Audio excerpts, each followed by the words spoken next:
Kristaps Porzingis went through everything the team did on Saturday. Plus, how do the Celtics guard Luka Doncic and Kyrie Irving? It's a bonus Locked On Celtics podcast right now. Thanks to Blockbuster brand, it's holiday season. Drop Drew in the mix, and 3 from KP. No, we not on the Knicks. Flushing competition like Al on Giannis. Juice and Big Deuce, still Beantown's finest. Banner 18 going up in the rafters. Watch the C's game in Locked On after. Karalis on the breakdown, clutch like a tip from D. White on the breakdown. John on the mic, documenting domination. Matter pen a back bay, it's all C's nation. Rain and J's, how we started, raising business, how we finished. Locked On Celtics pod, home of the winners. Peace. Hey there, welcome back to the Locked On Celtics podcast. It's right here on the Locked On Podcast Network, where it's your team every day, and I got you covered every single day, Monday through Friday, and bonus podcasts like this one on a Saturday when, hey, it's a Saturday before the NBA Finals. Why wouldn't I do an extra podcast for you? So make sure you're subscribed to get this surprise. Here's a podcast for you for the weekend. Make sure you get that dropped directly to your device. Get into the YouTube page. Let me know what you're thinking in the comment section. Defend the Boston Celtics honor in the YouTube section. We're getting flooded with Mavs fans. So even if you're not a regular YouTube user, get into that comment section. Make sure you're fighting against all these Mavs in 6, Mavs in 7. Luka is this, Kyrie is that. We're getting flooded here. So we need everybody to step up. It's the finals. If you're new to the show, I'm John Karalis. If you're a Mavericks fan, welcome aboard. That's who I am. I used to play a long time ago.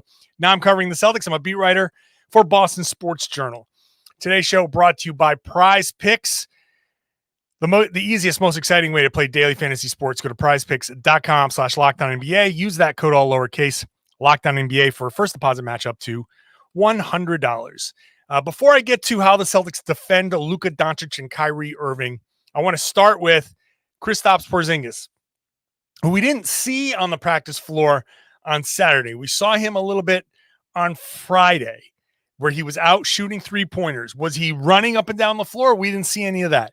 I saw some light jogging in between stations, but he was taking his three-pointers, his normal three-pointers, which he doesn't jump much on. He leans forward on. He has a very unique three-point stroke. It's very different than his normal shooting stroke, but it works for him. Not often do you see somebody with such a different three-point shot versus a regular shot, but regardless, he was out there shooting a normal shot. If you didn't know he was hurt, once again, if you didn't know he was hurt, you wouldn't know he was hurt. So he looked okay for what we saw, right? It was shooting and some light jogging in between stations when he shot. Saturday, we didn't see Porzingis on the floor when they raised the curtains and let us see. But Joe Mazzulla said it was a moderate practice. They went through whatever drills they went through. Not a hard practice necessarily, but a moderate practice, and he went through everything. So again, not like they scrimmaged, not like they went 5-on-5 or any of that stuff, but he was a full participant in the practice. So it makes me continue to think that by Thursday, he will be available for something. Now, is that enough time to ramp up and be in NBA shape? No, it's not. So it's going to be interesting to see what he's able to give. Is it a 4-minute stretch? Is it a 5-minute stretch? Is it whatever it is? And how much of a rest does he need? Is it just going to be quick, short bursts, play for 4 minutes? You know, you maybe pull him at the TV timeout, and or maybe you pull him a little bit before the TV timeout and get that extra break and bring him in after that. However you want to do it, there is going to be a formula if, assuming he's healthy. I'm assuming that he's going to be back for game 1. I'm not guaranteeing it, but I'm assuming he's going to be back for game 1. There is some level of cardio that they're doing on the bike, and I assume maybe some water work, some pool, whatever. But however they need to do it, short burst from Kristaps Porzingis, whatever he can handle, they're going to do because they need him. They definitely need him as much as a rim protector, as much to keep, Luke Cornett, but keep guys like Luke Cornett and Xavier Tillman and O'Shea Brissett out of the mix, because you just don't want to go that deep into your bench. And I know there are people who are going to say, why not? But you want to stick with your top 6, 7 at best, right? So I wouldn't expect too much beyond Porzingis and Horford if you can avoid it. So if you get 20, 25 minutes out of Porzingis, great, because now the rest of the 48 minutes is 23 to 28 for Al Horford, which is right in the wheelhouse. That's exactly what you need. That works. And I think that would be a pretty good outcome considering how long Porzingis has been out. You're going to need him as a rim protector. You're going to need him to help defend against the lob, against this other stuff that the Mavs do well, and what the Mavs have done to beat the Timberwolves and to get to the NBA Finals. Defending Luka, defending Kyrie, it's going to take everybody, and it's going to take Kristaps Porzingis. So right away, the update is good for Porzingis. How do the Celtics defend Luka? How do they defend Kyrie? How do you stop, or how do you live with, or what is the approach? I have a plan that I think can work, and I'm going to tell it to you in just a second. Today's show is brought to you by our good friends over at Crack Sauce, CRAIC Sauce. You see it right here on the YouTube page. Crack Sauce is locally made, locally sourced. It's all made here in Lowell, Massachusetts by a Celtics fan and Massachusetts, New England employees. So all of the ingredients are coming from local Massachusetts farms, local farms. Some of these sauces that they have all come from one farm. So you know it's good. You know you're supporting local businesses. You're supporting a Celtics fan. And the best part is if you use the code Locked On at checkout at Crack Sauce, CRAIC sauce.com, you're going to get delicious, full flavored, not just hot sauce, not just the hot sauce that you just throw in there for some heat. You're definitely going to get heat out of this for sure. You know, their Mill City Red here is pretty good. The heat level on the Mill City Red is pretty good. The Golden Pumpkin is a little hotter. Brian Boru's curry is pretty hot. That stuff, this is going to be great just for the heat, but the flavor, I'm telling you, put this stuff in a Bloody Mary. It's going to change your life. It's going to make you the most popular place for Sunday afternoon drinks. You're going to be listening to this show anyway on a Sunday on your porch. It's going to be beautiful. Get yourself some Crack Sauce. Get your dad some Crack Sauce for Father's Day. Get your husband some for Father's Day. If you like flavorful hot sauces, you're going to love it. CRAIC sauce.com. And you use the code Locked On, 10% off your order. So stock up. It's amazing stuff. Thanks for making Locked On Celtics your first listen every day. Go check out Locked On Sports Today. Locked On Sports Today is streaming 24/7 on YouTube and on the Amazon Fire TV channels app. You're going to see Locked On Celtics on there quite a bit because there's no bigger story right now in sports than the NBA Finals, and it's Celtics and Mavs. Go check out Locked On Mavs too. See what the enemy is saying. And welcome Mavs fans who are here. You want to say, okay, John, what's your plan? You got this big plan to defend Luka Doncic and Kyrie Irving? Let's hear it. Okay.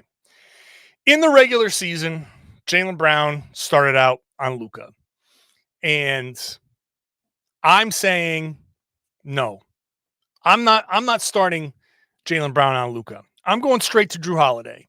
And there's there's video out there that shows it, and the numbers might show it a little bit, but Luka against a guy like Holiday, for as good a defender as Holiday is, because Luka is bigger, he has an advantage.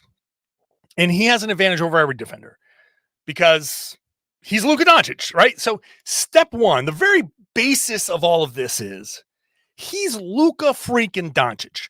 We're not stupid. We understand who we're going up against. We get it, right? Luka is not somebody you stop. It's how do you defend him? And I asked Joe Mazzulla this, and the answer is simple. How do you defend him at a high level and make things as difficult as possible on him, knowing that it's not going to be stopping him? And the key thing when you're watching this is, when you're watching the Celtics, when you're watching the finals, it's not about, oh, Luka's scoring. You can't you got to switch your defense. Luka is scoring. Deal with it. I'm putting, if Luka is searching for the mismatch, I'm giving it to him right away. No picks, no nothing. You want Holiday on the mismatch, you got him. I'm telling Drew Holiday, this is your matchup.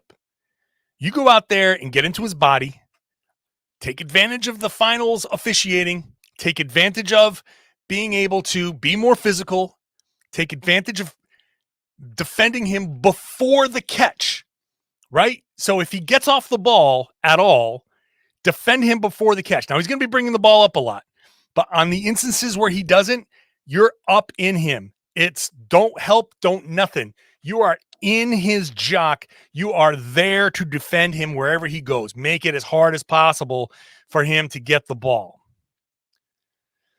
When he's dribbling the ball up and it's you against, it's Holiday against Luka, I say, it's your matchup.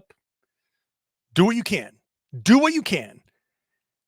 Everybody else stays home because it's the assists.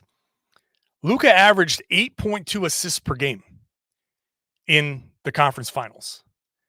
That's not something that can be sustained. You can't have Luka averaging 32.5 points, almost 10 rebounds, 8+ assists. You cannot have that. You got to cut down something. The Mavericks in the conference finals averaged 111 points. A little bit more than that.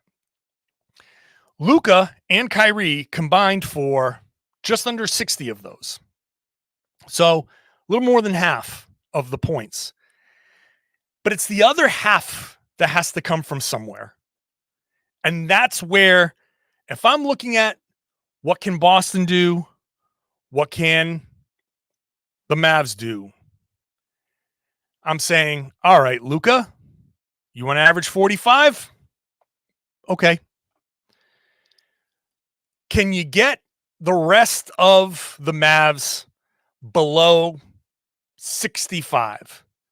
So that's 110, which is below their average for the conference finals. Can you get them to 1-0 something? I don't give a damn if Luka drops 45. I don't give a damn if when he calls over for the pick and it's, let's involve Kristaps Porzingis, let's involve Al Horford. I don't give a damn if it's Luka floater, Luka mid-range. I don't care because those are 2 points.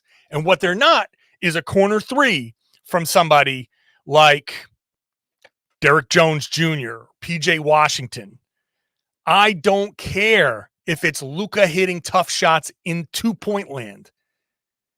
Because as I said in yesterday's podcast, on the other end of the floor, it's Luka in the actions. It's Kyrie in the actions over and over and over again. Make Luka defend. Call him up, whoever he's guarding. Doesn't matter who he's guarding. That person is setting the pick.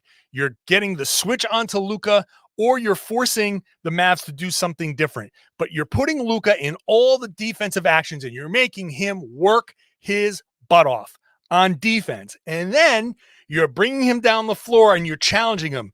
You want to do this? Do it your damn self. And there's no way in hell that Luka Doncic is going to go over there and play 40+ minutes a game and work as hard as he's supposed to on defense and then do all of everything on offense. That is not going to work for Dallas. So I am challenging Luka Doncic. I know how good you are.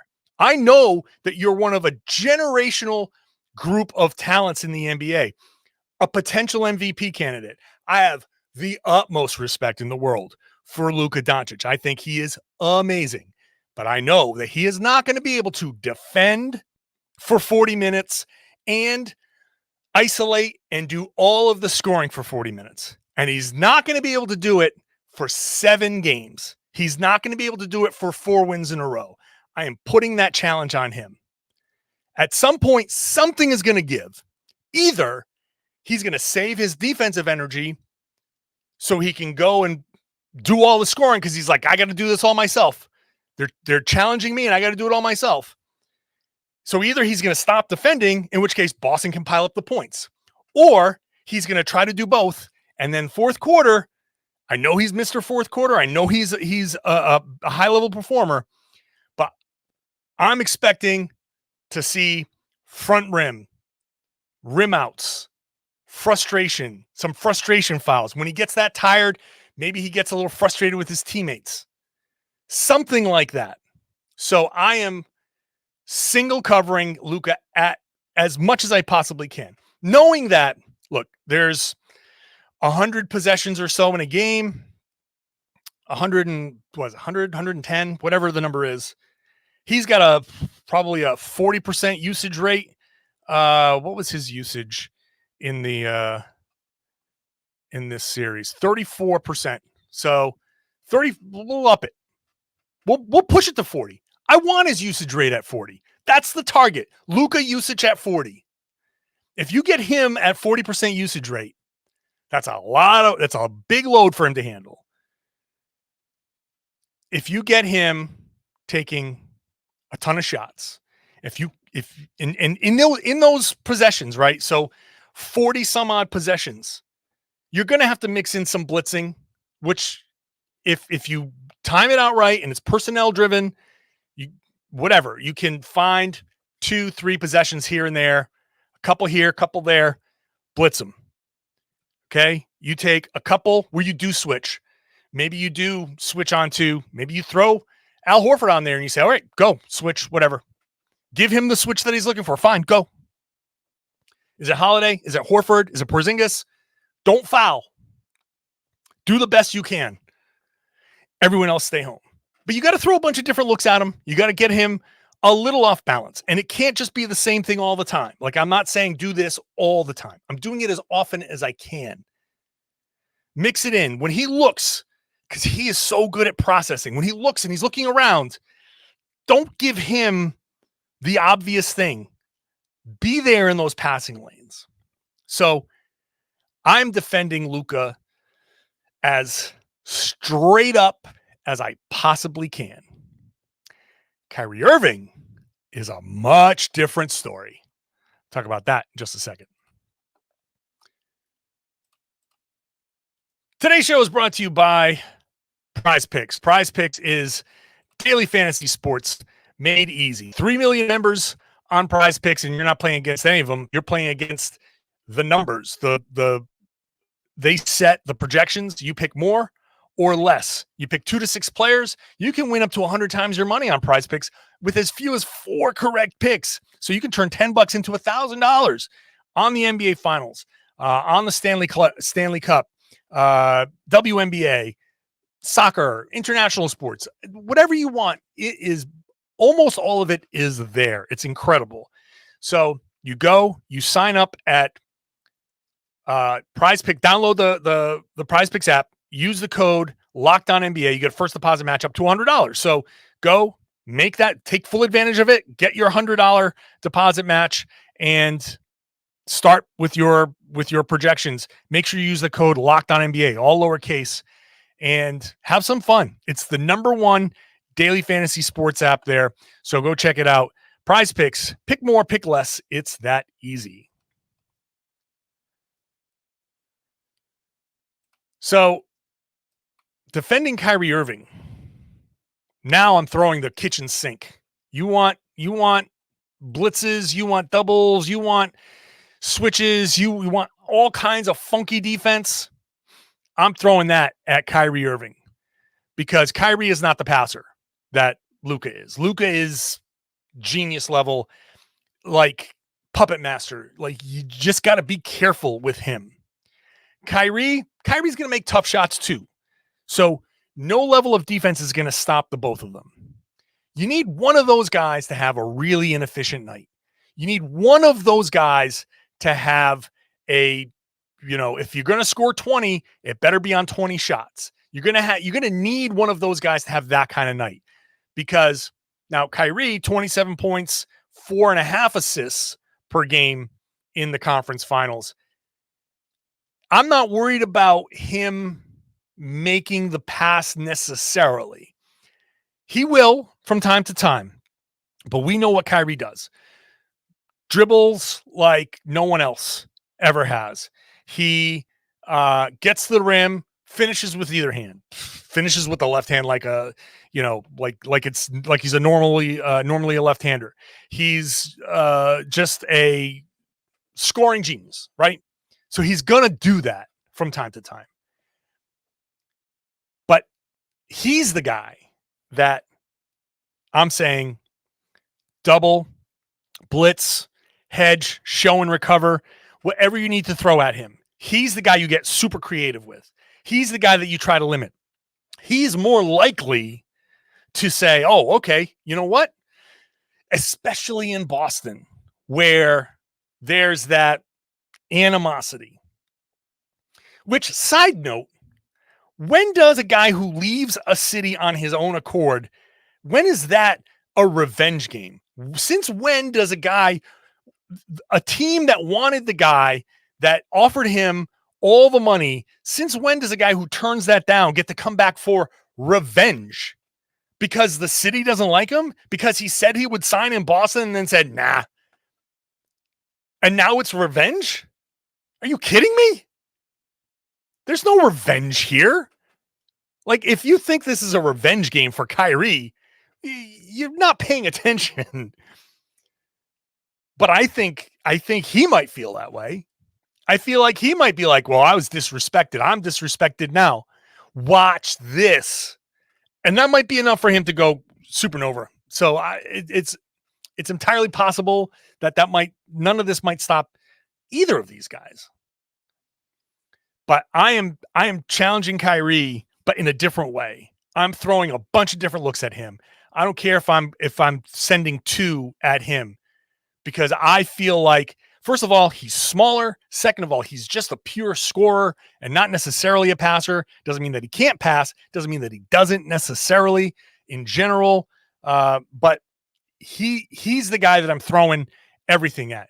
I'd put Jaylen on Kyrie before I put Jaylen on Luka. I'm throwing everything. You want to be up to touch on a pick and roll where the big is coming up, and you bring Porzingis up, and like Kyrie with Porzingis like way up in his face, and like that is, I'm fine with that, because you can rotate behind that. Like, I don't know how he's going to get passes consistently over big long wings like Jaylen and Jayson and Porzingis at center, or even Horford at center. I'm throwing size. I am throwing arms. I'm throwing everything at Kyrie. The entire goal, the entire purpose of covering Luka straight up and blitzing and just bothering Kyrie as much as possible, it's to eliminate everyone else as an option as much as possible. Eliminate Luka Doncic pick and roll, finding lobs. Eliminate finding the corner 3-point shooters. Eliminate the offensive rebounds and putbacks, because you got guys like Lively and Gafford who can get you putbacks, right? You've got opportunities for other players to hurt you. Luka and Kyrie will score. They're averaging 60, maybe somewhere in that range. If you can get them down to just 50, now that little bit, I'm not asking for much. They average 60 together. Can you get them down to 50? Or if they're going to get 60, make them take 60 shots. Because now, on average, there's like 20 shots somewhere else. And those 20 shots are not enough for the Celtics to, not enough for the Mavs to beat the Celtics. That's where I think this defensive plan is rooted. Can you make it so the other guys don't kill you? And that's the whole thing. I trust in Boston's role players to be able to do the things that maybe Boston's defense can't limits Dallas's role players to. I trust Derek White, and Drew Holiday, and Porzingis, and Horford to be able to put up enough points where Boston can get to 115 or more. My target for Boston is at 115. Can you get to that 115? If Boston can limit Luka to half the assists, 4 assists a game, 5 at most, you're taking away 3 assists. It's 3 buckets, 2, 4, 6 points, right? Well, now you're down into, if they're averaging 112, let's say, now you're down to 106. 3 assists. That's all. I'm not asking for a ton from Boston. Just do this much. Just do enough. You're not going to stop Luka. Just cut a couple of things there. Cut a couple of baskets from Kyrie. Take a couple of those lobs to Lively, to Gafford away. Take a couple of those corner 3-pointers away. Just a couple here or there. Then all of a sudden, Dallas is scoring just over 100 points maybe. Boston's defense can do that. Boston's offense can absolutely put up 115 to 120, even against this Dallas defense. I'm curious how Dallas is going to do this. I don't know how they're going to defend Boston because they have been dead set on limiting the rim over and over and over again. That's why I say this is going to be a heavy Boston 3-point shooting series. Do not be surprised. Let's say it's a 7-game series, that 3 or 4 of those are 53-point attempts games for Boston. Like, they're going to put up 40 to 50 3-pointers a game against the Mavs. That's how I see it going. If they can hit a decent percentage and you're limiting those 3-pointers from Dallas, the math takes over. And Boston will have to fight hard. They will have to defend like crazy. But they will win these games if they do this stuff. That's your bonus Locked On Celtics podcast. Check out the Locked On Mavs with Nick Angstead. I'm going to do a crossover Sunday, crossover Monday, maybe one more before the series. We're going to do multiple crossovers. We're going to get this finals covered like nobody else. You're going to have all sorts of information, all sorts of opinion, all sorts of approaches, so you can be ready for the NBA Finals. All I ask is that you subscribe. Make sure you subscribe on the YouTube page as well. Ring the bell on the YouTube page so you get notified. Like, oh, John just dropped a video. Here we go. Get into that comment section. Super important to me that you get into that comment section and take on these Mavs fans because they are coming in big numbers. So make sure you're helping me out there. Help out your fellow Celtics fans. And I would love it if you shared the podcast, spread the word, tell everybody they should be listening to and watching the Locked On Celtics podcast here on the Locked On Podcast Network. It's your team every day.